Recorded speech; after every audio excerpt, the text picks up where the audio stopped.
Good evening, ladies and gentlemen. Welcome back to another episode here on African Confessions. This episode, I had to redo the episode again because it had been stuck on processing since this morning, but I had to re-record and redo everything. So the message that I have for you, it reads like this. Hello, Brother Nashi, how are you? Can you please post my own story as anonymous? I am a man, I am a Zimbabwean man who is staying here in Harare, and I work as a security guard, and this is my confession. I need advice from your listeners. I don't know if this is a secret or if it is a confession. So at the place where I am working, it's like a big garage. There are a lot of cars that park there at night, and what has been troubling me a lot is the owner of these premises. I work for another company and we are guarding his premises, and whenever I tell him, when I complain about some of the people that come so late at night and they will be wandering about, not knowing what exactly they would be doing, and I'm scared that if anything happens, like what happened the last time when kids were found in the boot of a car, if it happens like now, who is going to be blamed? It is I, obviously. I am the one that is going to get blamed. So the first time when it happened, I saw that there were people that suddenly came into the premises and they were just moving around the parked vehicles. I then went to them to confront them because I wanted to know how they had managed to get entrance into the premises. Then my boss, he then called me and he asked me why was I disturbing people that had came to the premises, and I was surprised with the way that he was now mad at me as if I had done something that was really wrong. So I then decided to just let those people do whatever that they wanted to do, since it is not my property and I don't have any right to tell the owner of the property who is supposed to come at what time at his premises. And then I even wanted to stop working there when I told my boss that I did not want to go and work at that man's premises because of some of the weird things that happen. And whenever I tried to tell him that as a security officer, I just cannot allow people to randomly enter into the premises without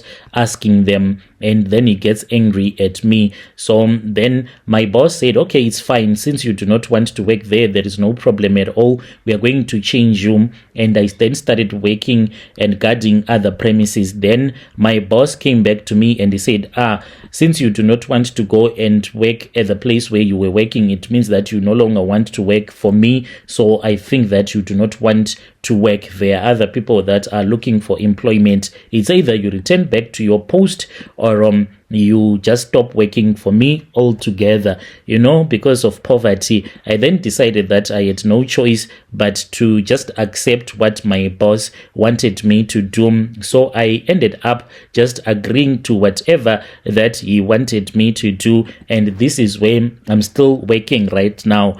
If I was someone that was not strong-hearted, I tell you, I was not going to work at this place, because there are a lot of weird things that happen.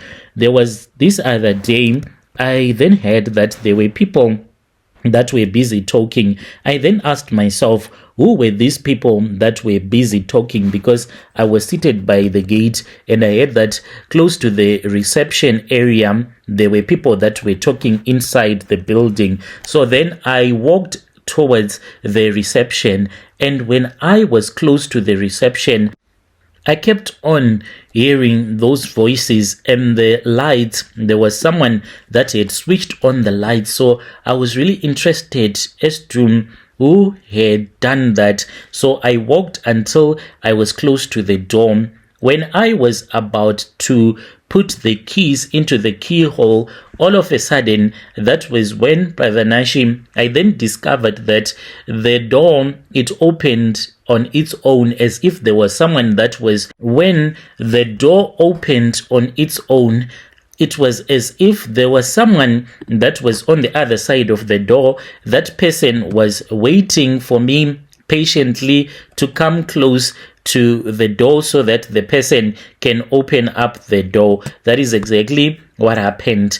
And I kept standing there because it was something that was really weird, something that I never thought could happen. A door just opening on its own. And as I was standing there, I was surprised. And I was asking myself what was really happening. And then I thought that there was a huge wind that started blowing behind my back. This huge wind that started blowing behind my back. Then the wind entered into the building. After the wind had entered into the building, Brother Nashi, then I wanted to go inside. When I wanted to go inside, it was as if there was something that told me not to go in there. The moment that I stepped away, that was when the wind came rushing out of the door and the door was closed. And this is what I am constantly seeing at my workplace. So I need advice from your listeners. Should I continue working where I am right now? And you know that in Zim, it is not so easy to get a job. This is the reason as to why I have been working, and I have a family to feed, and I cannot just stop working. I don't have any other plans except for this plan. This is the only plan that I have right now. So I need advice from your listeners. There was this other day as well. What happened on that day, Brother Nashi, was that it was really cold. I then said, since it is really cold, what I'm going to do is that I'm going to take this other mat and I'm going to sleep just a little bit. I will take a blanket and I will wrap myself inside that blanket and just leave my face so that I can monitor all the movements that will be happening on the premises. So when I was looking around, I grew tired and I started dozing off. The moment that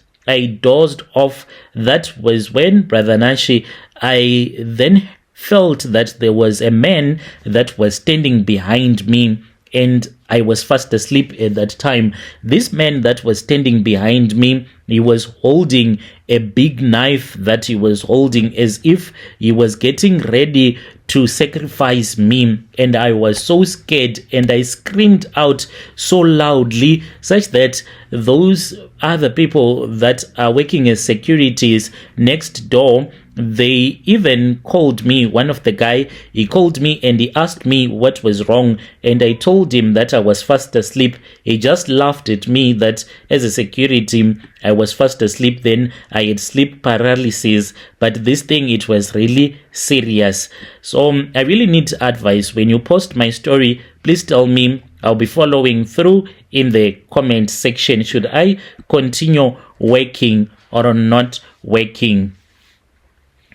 Yo, dear listeners, right there was a message that was sent to me by one of our dear brother. Let us try to speak with our dear brother in the comment section. Must he continue working for this man or not? What do you think that he is supposed to do? And then there is another message, the one that I wanted to share with you, that I've been trying to share with you since in the morning, but I've been failing to upload the video. The message, it reads like this. Hello, Brother Nashi, how are you? Can you please post my story as hidden identity? I am a Zimbabwean woman and I have my own confession that I want to share with you. So I came to South Africa and then I started working. And when I started working here, I was just doing some piece jobs, but life was just difficult for me. I had this other man that I had been staying with, but this man, he ended up mistreating me the way that he was mistreating me. It was really bad. I then started staying on my own. So this other day, when I was just standing outside in the location, then I saw a car, a small truck. It was driving around in the location, but there were two of these cars and they were busy giving people mealie meal and cabbage as well as cooking oil. So I thought that they were selling. I did not even know that they were giving people for free those food parcels that they had. They continued driving until they came close to the place where I stay. So I was leaning over the fence and I was interested just watching those people. And then they stopped their car and they said, Sisi, can you come and collect some food parcel? And I then went there and I asked them how much it was, and they said it is for free. And I said, for real? And they told me yes, that it was for real. The food parcels they were giving everyone for free. And then that was when they said that they were interested in me. They had seen something in me. They wanted me to come to their church. They asked me what my name is, and I told them that my name is Tariro, not my real name. And they said, says Tariro, we want you to come to our church. You are going to be interested in our church. Here, take this. They gave me their flyer, and then they directed me to where their church is. So I'll say that this Pentecostal church, it is in Rosettenville. It is a Pentecostal church. There are a lot of South Africans as well as Nigerians that do go to that church. I then went to the church. I was just interested, and as someone that goes to a Pentecostal church, I never thought that I was going to see these things that were happening there. I just thought that it is a normal church like the church that I go to. When I arrived there, they were already waiting for me. As for the other ushers, they already knew that there was a certain woman that was going to come. Her name is Tariro, and they were already waiting for me. They told me where I could go and grab a seat, and I sat down. And soon after church, I wanted to rush back to the location. And the reason as to why I had gone to that church, it was because I was just embarrassed since they had given me some food parcels. I just wanted to look like a nice person, not to just ignore them. So after church, I wanted to run back to the location, and then this other woman then came to me and she said, where are you going to? And I told her that I was running back home, and she was like, no, the pastor wants to see you, please remain behind. So I waited and I was called to the pastor's office. So this church, the way that they designed it, like the church, it has many compartments, and where we were in the other building, you have to walk, then you go into this other great white hall, then you go to the pastor's office. When I stepped into the great white hall, it was so weird. I had never seen such a thing in a Pentecostal church ever before. The walls, they are painted white. It's normal. But as I was looking, that was when I discovered that there were big portraits of Jesus Christ. Like, this is not much that weird, but what was weird about these portraits of Jesus Christ was that I saw that the Jesus Christ that they had, it is just a black man, like a Rasta black man. That was the man that I saw on the wall. So I was really surprised. I said, what kind of a Jesus is this? I did not know that this was the Jesus that they worship in this church. I kept on walking, and then I arrived into the pastor's office. There was the usher that was waiting for me. They wanted to register me, so they started to talk with me, and I was told that on each and every fourth Sunday when I come to church, then they will pay me cash 2,000 rands each and every fourth Sunday. And I was like, is it even real? Do you mean that you'll be giving me groceries that are worth 2,000 rands? What will be happening? And she was like, no, sis, cash, real money. We pay the people that we like, those that attend our church, and we like them on the fourth Sunday service. Then we will give you money. So I was so surprised, like, since when will a church pay you so that you can come to church? And then she said that she wanted my ID number, and I said, I'm from Zim, I have a passport. And she said she was going to take my passport number. They took my passport number, and they had this other little small tablet, the one that they use in the bank when they want to register your fingerprints. She then said, you have to put your fingerprints like this. And I was like, for what? And she said, it is for registration so that we don't have fake members. So they took my fingerprints. After that, I was given a white robe. I was told that on each and every Sunday, when I get my money, then the next day on a Monday at 10 p.m., I am supposed to be at the church for the church meeting. So after I had attended 3 more times after that Sunday, then I was given my money, and I then went to church the next day. It was on a Monday. When I got there, it was really weird. The lights were off. I got into the first building where the normal people that don't know the secrets about the church where we worship.